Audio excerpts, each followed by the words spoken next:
দর্শক, আমি যেখানে দাঁড়িয়ে আছি, যে মন্দিরটি আমার পিছনে দেখতে পাচ্ছেন, সেটি হলো জমিদার রাজচন্দ্র রায়ের বাড়ির সম্মুখে। মানুষের মুখে কথিত আছে যে এই জায়গাটিতে জমিদার রাজচন্দ্র রায় এখানে হাতি রাখতেন। এই জায়গাটির নাম হলো তালজাঙ্গা জমিদার বাড়ি। মানে রাজচন্দ্র রায় উনি জমিদার প্রথা আমলে এই এলাকাটি শাসন করতেন এবং এই এলাকাটি তালজাঙ্গা জমিদার বাড়ি হিসেবে পরিচিত। এই জায়গাটি তালজাঙ্গা নামকরণের উপরও ইতিহাস আছে। এখানে জঙ্গলাকীর্ণ এই এলাকাটি একসময় বাঘ, ভাল্লুক, জীবজন্তুর একটি ভয়ানক অবস্থান করতো। এখানে পশুর খুব উৎপাত ছিল। তাল গাছ, নারিকেল গাছ, বড় বড় গাছ বৃক্ষ এখানে ছিল বিধায় সেটিকে তালজাঙ্গা, জাঙ্গা বলতে তাল গাছ থেকে তাল হতে পারে, জাঙ্গা থেকে জঙ্গল থেকে জাঙ্গা হতে পারে, এরকম একটি নামের উপরেই এই তালজাঙ্গা নামটি নামকরণ হয়েছে। তো আরসি রায়ের এটা ছিল একটি মঠ, পাশাপাশি ওনার এখানে একটি মন্দির আছে এবং রাজচন্দ্র রায়ের বাড়িও রয়েছে, পরিত্যক্ত বাড়িটি। তো চলুন পরিত্যক্ত বাড়িটি আমরা দেখে আসি, আপনাদেরকে নিয়ে ঘুরে আসি।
দর্শক, এই বাড়িটি জমিদার রাজচন্দ্র রায়, ওনার সংক্ষিপ্ত নাম আরসি রায়। তো এই যে ভবনটি দেখতে পাচ্ছেন, এটি এখন ঝুঁকিপূর্ণ, যদিও প্রত্নতত্ত্ব মন্ত্রণালয় বাংলাদেশের প্রত্যন্ত এলাকায় এই পুরাতন জমিদার বাড়ি কিংবা রাজবাড়ি সংরক্ষণের এবং এগুলিকে সংস্কারমূলক কাজ করার একটা সিদ্ধান্ত নিয়েছে এবং কাজ চলছে। কিন্তু আমরা মনে করি এই বাড়িটি পরিত্যক্ত, এটির পাশে একটি স্কুল রয়েছে, ছেলেমেয়েরা এখানে হইচই করে খেলাধুলা করে। আজকে তাদের নিরাপত্তার জন্য হয়তো এই জমিদার বাড়িটি চতুর্দিকে প্রাচীর নির্মাণ করে অথবা কাঁটাতারের বেড়া দিয়ে এটিকে সংরক্ষণ করার প্রয়োজন, নয়তো সেটিকে ভেঙে ফেলা উচিত। এখানে যে কোনো সময় বড় ধরনের দুর্ঘটনা ঘটতে পারে। অথবা এখানে আমরা দেখেছি যে কোথাও কোথাও ভেঙে পড়ছে এই জমিদার বাড়িটি। তো এখান থেকে বিশেষ করে স্কুল শিক্ষার্থীদেরকে রক্ষা করার জন্য, প্রাণে রক্ষা করার জন্য, তাদেরকে হেফাজত করার জন্য এটি একটা সুব্যবস্থা করার বিশেষ প্রয়োজন। চলুন আমরা জমিদার আরসি রায় এই বাড়িটির পিছনের সাইড আমরা ঘুরে আসি। পিছনের সাইড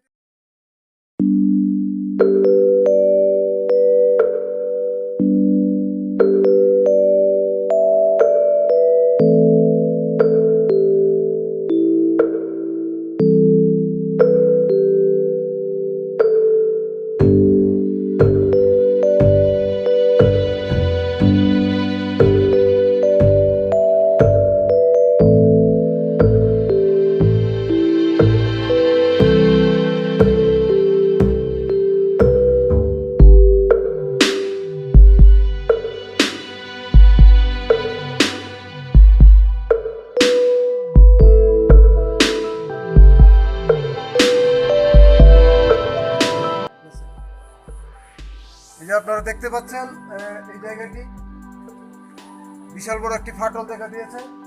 তো এরকম এই আরসি রায় জমিদার বাড়ি প্রায় জায়গাতেই এরকম ধরনের ফাটল রয়েছে, ভেঙে পড়ছে ধীরে ধীরে।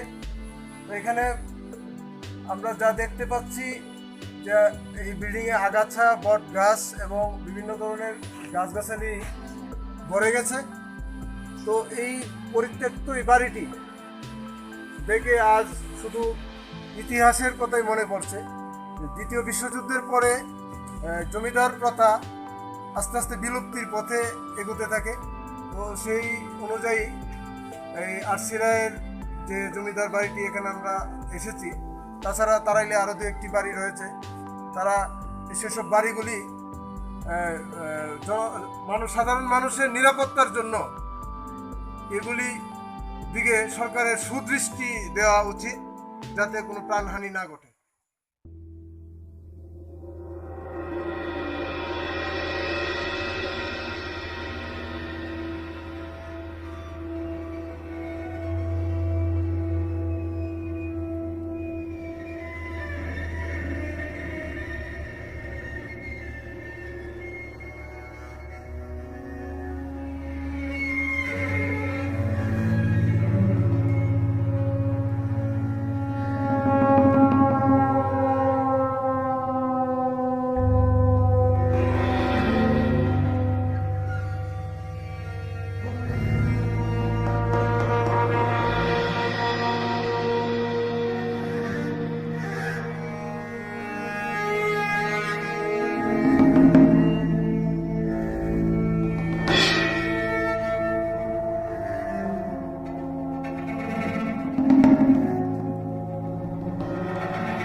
পুকুরটি একটি ঐতিহাসিক পুকুর। জমিদার রাজচন্দ্র রায়ের বাড়ির সাথেই এই পুকুরটি, ঐতিহাসিক পুকুরটি। এবং এটি তালজাঙ্গা বাজারের মধ্যখানে আপনারা দেখতে পাচ্ছেন একটি মঠ। এবং এই এলাকাটি পুরাটি একটি রাজবাড়ি। এই রাজবাড়ি আজকে পরিত্যক্ত অবস্থায় হয়ে এখানে আরসি রায়, মানে জমিদার রাজচন্দ্র রায়ের নামে এই স্কুলটির নামকরণ করা হয়েছে আরসি রায় উচ্চ বিদ্যালয়। এই আরসি রায় উচ্চ বিদ্যালয়ের এই জমিতে এখন শুধু শিক্ষার্থী আর স্কুলের কার্যক্রম চলে, বাকি সব কিছুই পরিত্যক্ত হয়ে গেছে। এবং আজকে সেই আরসি রায়ের বাড়িটি একটি ঐতিহাসিক বাড়ি হিসেবে স্বীকৃতি পেয়েছে।